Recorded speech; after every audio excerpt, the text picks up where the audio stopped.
No ar, mais um programa Histórias e Conquistas. Hoje com uma participação muito especial. Nós vamos compartilhar com você a trajetória profissional do mentor Henrique Speck. Ele que é sócio fundador da Percepção Mentoria Empresarial.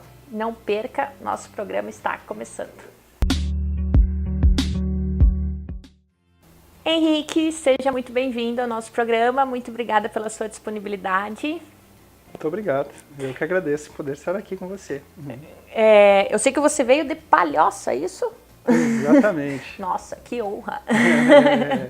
Bom, vamos lá. Eu sei que o Henrique hoje tem uma empresa que é a Percepção Mentoria Empresarial. Por que uma pessoa, a empresa, ela tem que contratar um mentor? Ok.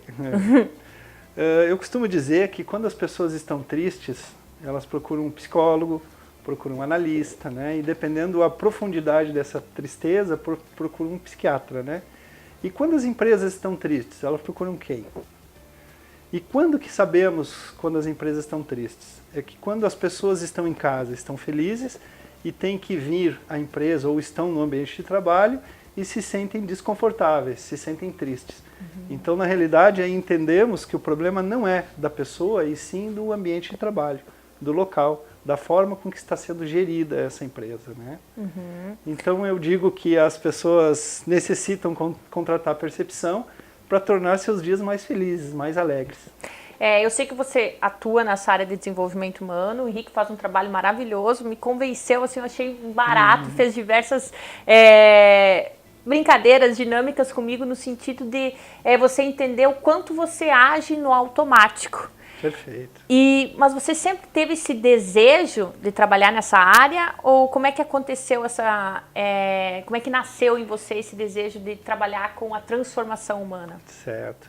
Eu sempre gostei muito do entendimento da mente humana, né? Por que as pessoas fazem as coisas e por que as pessoas deixam de fazer. E com o passar do tempo eu fui me aprofundando de uma forma leiga, de uma forma não profissional, e esse aprofundamento foi pegando um gosto, né? E cada vez mais eu fui buscando isso, fui me profissionalizando, e foi quando eu descobri a experiência de sucesso, né, a Resource, que realmente isso desabrochou de uma forma muito profunda, né?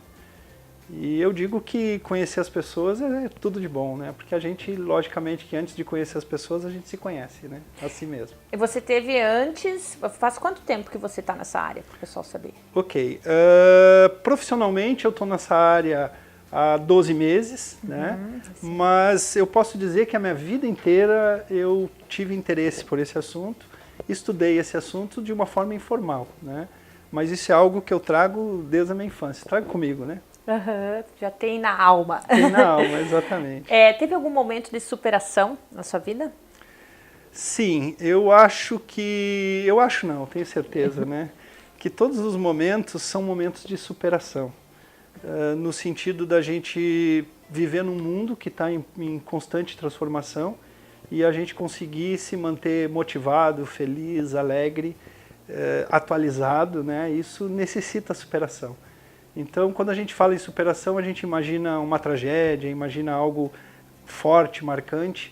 E eu digo que a maior superação é você levantar todo dia diária e viver como se fosse o último dia de sua vida, né? Então, eu vejo que essa é a maior superação. Como dizem os atletas de alta performance, né? A prova é fácil, a prova é uma festa. O difícil é você levantar todo dia para treinar, onde não tem ninguém olhando para você, né? E eu digo que nós somos a mesma coisa. E uma grande conquista profissional? Uma grande conquista. Uma grande conquista foi eu ter largado esse mundo tangível, né? Porque eu sempre trabalhei com bens duráveis, né? Dinheiro para cá, produto para lá. E hoje eu trabalho com pensamentos, trabalho com coisas intangíveis, trabalho com sentimentos. Então, quando eu larguei esse mundo, onde eu estava habituado, acostumado e, de certa forma, dominava esse mundo, e vim para esse mundo intangível, né, foi um grande desafio. E eu fico feliz todo dia de poder ter tido essa atitude, né, e, enfim, mudou completamente a minha vida. O que o Henrique ganhou com o tempo? Há 10 anos atrás, como que era o Henrique, e hoje, como que é o Henrique? Ok. O tempo me trouxe a sabedoria, né, de saber aceitar aquilo que não conseguimos mudar. Me trouxe a sabedoria de ter paciência para saber que tudo tem um momento certo, uma hora certa, de um jeito certo. Me trouxe a sabedoria para entender que nada é definitivo, né, que tudo é relativo, nada é absoluto. Me trouxe a sabedoria de entender que cada um pode ser como quiser. Quem tem que ser melhor a cada dia sou eu. Então, no momento que a gente descobre isso, a gente acaba não levando ou não atribuindo às pessoas por eu ter um dia pior ou por eu ter uma distração, enfim. A gente acaba sendo o senhor do nosso destino e entendendo que tudo que acontece ou deixa de acontecer, na realidade são ações que tomamos ou deixamos de tomar. E que as pessoas podem ser como quiser. Nós é que temos que ser melhores a cada dia. Você acha que as pessoas idealizam muito a outra? Acho que sim. Acho que as pessoas terceirizam muito a sua felicidade, né? De que forma? O dia que eu achar a pessoa certa para casar, eu vou ser feliz, né? O dia que eu achar alguém interessante que assuma a minha empresa e administre a minha empresa, eu vou ser feliz. O dia que eu tiver um amigo, eu vou ser feliz. Então as pessoas elas têm o costume de terceirizar a sua felicidade, sempre buscando alguém, que esse alguém é que vai fazer aquilo com que nós que a gente realmente tem que fazer, né? Então, acaba jogando responsabilidade para o outro. Para o outro. E aí a gente fica idealizando, né? E aí quando a gente idealiza muito, sabemos que estamos todos num processo de crescimento, que nenhum de nós é perfeito. Então existe uma tal chamada frustração, né? E quando existe a frustração, a gente volta lá no ponto zero e geralmente as pessoas continuam buscando novamente essa outra pessoa, né? E nós só vamos entender e só vamos ser felizes quando entendermos que a pessoa certa somos nós. Nós mesmos. Ai, que lindo. Adorei. Qual que foi a maior transformação que você considera ter feito na sua vida? Ok. Transformação. Essa transformação de você abandonar um mundo estável, de você ter um rendimento bastante bom e um dia certo e você ter tudo sabendo como as coisas vão acontecer, por um mundo desconhecido, até então desconhecido, acho que foi a minha grande transformação, né? E como eu já falei anteriormente, faria tudo de novo. E faria diferente. Que tipo de diferente? Teria começado antes, não teria esperado tanto tempo, né? Eu sei que você trabalha hoje também com palestras para empresas, associações, relacionadas, eu achei bastante interessante e pertinente o tema, relacionados ao estado mental que nós temos que ter diante da situação econômica do nosso país, das crises, as chamadas crises. Como é que você vê isso? Isso a gente, de novo, terceiriza, né? Quando a gente não vai bem, a gente procura um governo, a gente procura um imposto, a gente procura a situação financeira da cidade, do município, para justificar isso, né? E na realidade nós entendemos que enquanto uns choram, outros vêm de lenço, né? Exato. Então o copo é como se fosse um copo com a metade de água, né? Uns enxergam a metade do copo vazio, enquanto outros enxergam a metade do copo cheio. E eu sempre faço a mesma pergunta: qual a metade do copo que nos mata a sede? O cheio. Então para que focarmos no vazio, né? Por que você acredita que as pessoas se boicotam? Assim, no sentido de tentar alcançar um determinado objetivo profissional, mas não conseguir. Por que as pessoas... Eu também me questiono isso. Por que muitas realizam e outras não? Qual que você acha que é o diferencial para isso? Porque existe um preço a pagar, né? E eu digo que as pessoas, elas querem as coisas, mas muitas das vezes elas não querem pagar o preço para ter as coisas. Então, quando você entra num processo evolutivo, você tem que realmente se desapegar de muitas coisas. E a grande maioria das pessoas não querem pagar esse preço. Então elas acham que querem, elas querem o resultado, mas não querem percorrer aquele caminho, né? E uma situação que eu identifico muito, que as pessoas não são tão boas quanto pensam que são. As pessoas são muito melhores. Olha só.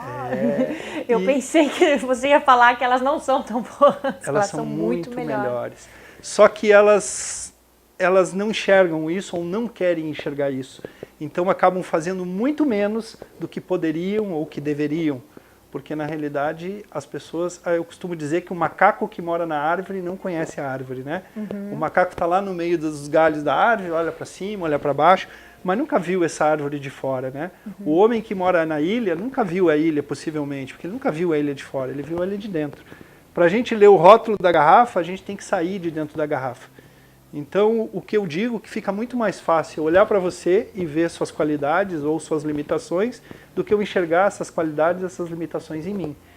Então, a gente tem que parar um pouquinho de olhar para o vizinho, né, para o nariz do vizinho e começar a olhar para a gente. Por que eu penso dessa forma? Por que eu tenho essas atitudes? Por que eu procedo desse jeito? O autoentendimento, né? Henrique, nós temos que dar um tempo. Daqui a pouquinho estamos de volta.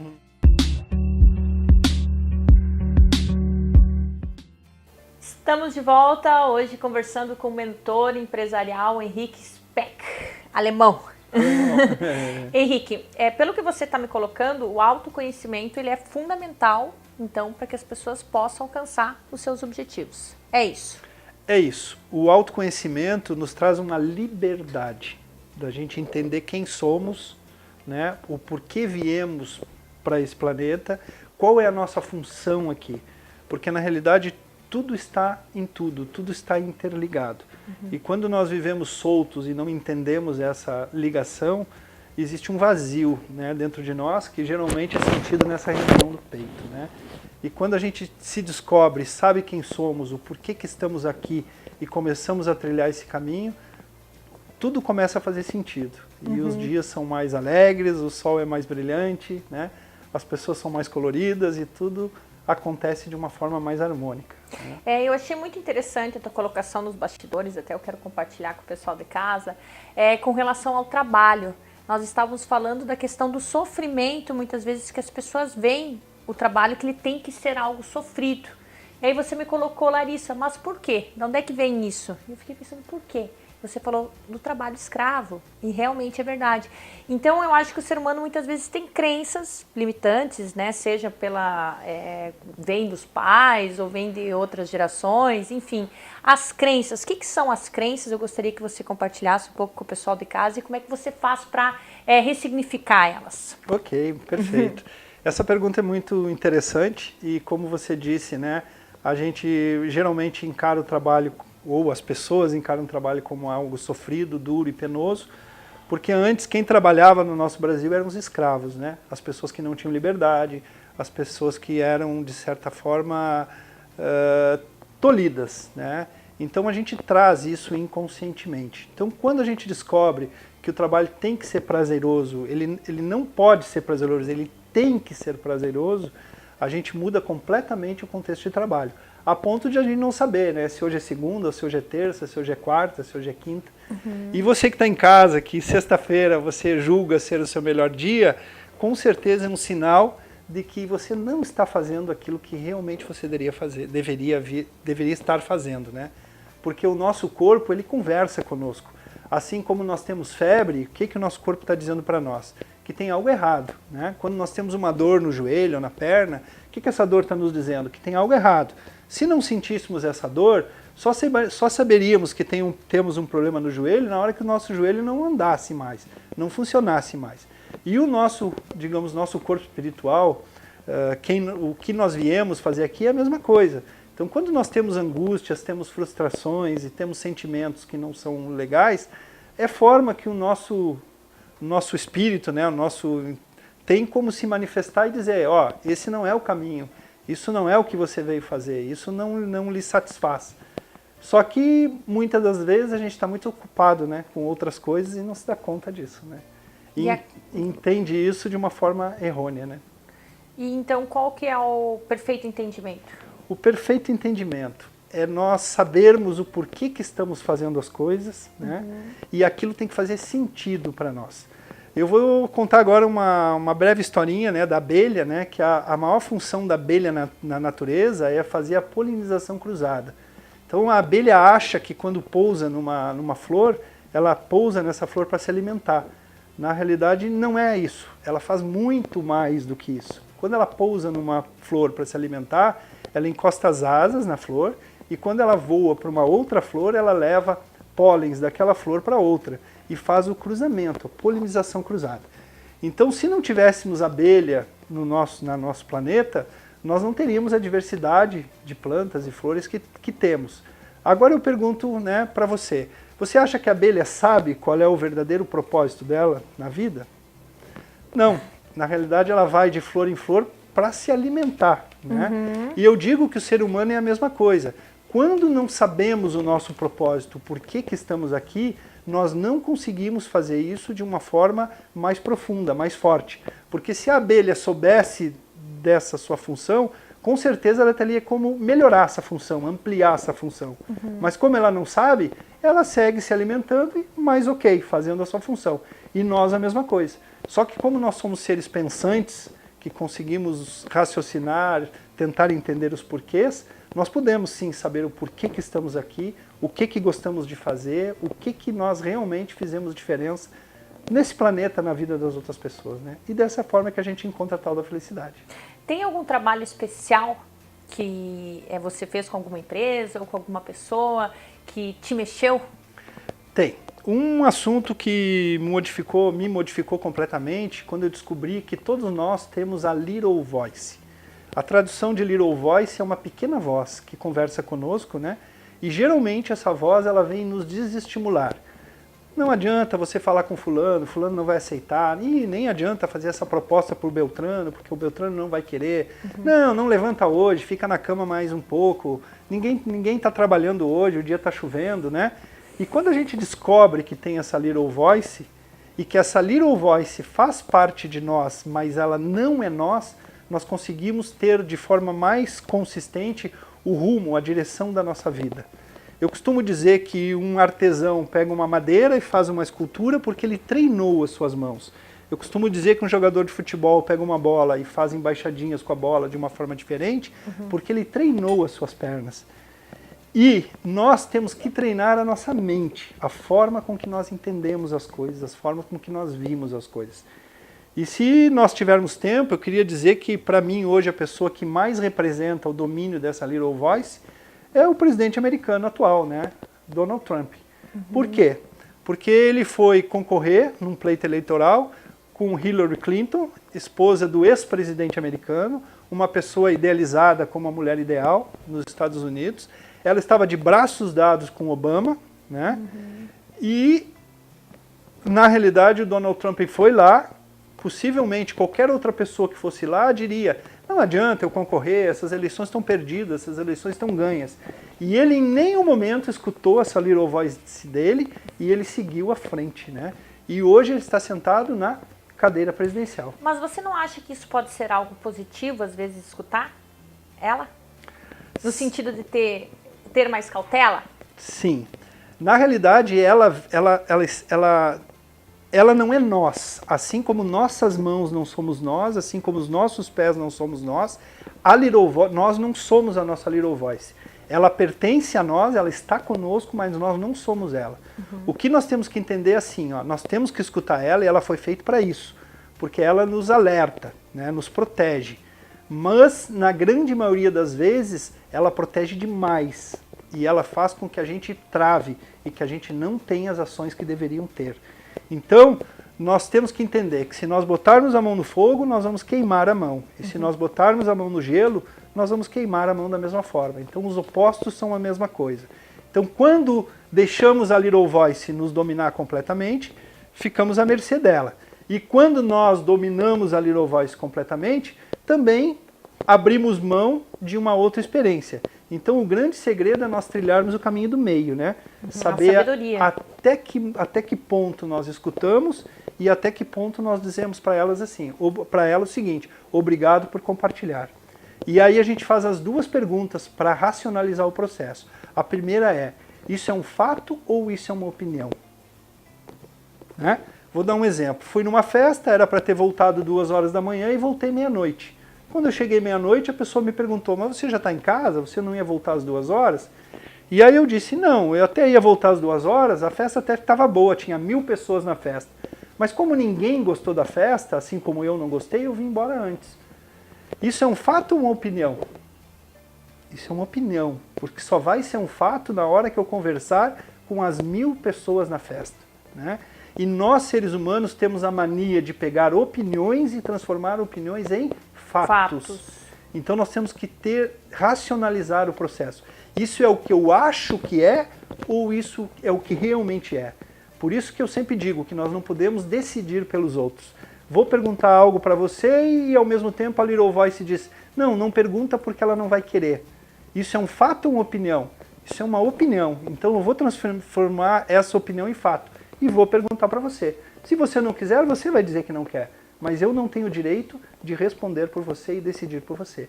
E infelizmente é isso que a gente faz muitas vezes durante o dia. Só que a gente não se dá conta. Henrique, uma dica especial para o nosso telespectador alcançar os objetivos deles. Você pode dar? Claro que sim. Para alcançar os objetivos, nós temos que nos divertir. Esse é o grande segredo do sucesso. Não importa o que fizemos, aonde estamos e da forma com que estamos. Nós temos que nos divertir. E se nós não estamos conseguindo nos divertir, é porque nós não estamos fazendo aquilo que deveríamos. Então está na hora de nós buscar um outro momento, um outro trabalho, um outro parceiro, enfim, uma outra maneira de viver. Então o corpo fala, é a gente que na maioria das vezes não escuta porque está ocupado, né? Com o nariz do vizinho, geralmente, né? Então nós temos que entender que quando não estamos nos divertindo é porque algo não está indo bem. Henrique, eu quero agradecer a tua participação, muito obrigada pela tua disponibilidade, tenho certeza que o nosso telespectador adorou, eu também saí motivada da entrevista. Ótimo, Muito obrigada. Obrigado a vocês e é um prazer sempre estar aqui com vocês. Quero fazer um agradecimento especial às lojas Atrativa, aqui no Oswaldo Reis 1540, e também ao curso de Estética da Univale, pela produção do meu make, do meu hair. E a você, nosso telespectador, eu desejo uma semana maravilhosa. Não desistam dos seus sonhos, dos seus objetivos e fiquem com Deus.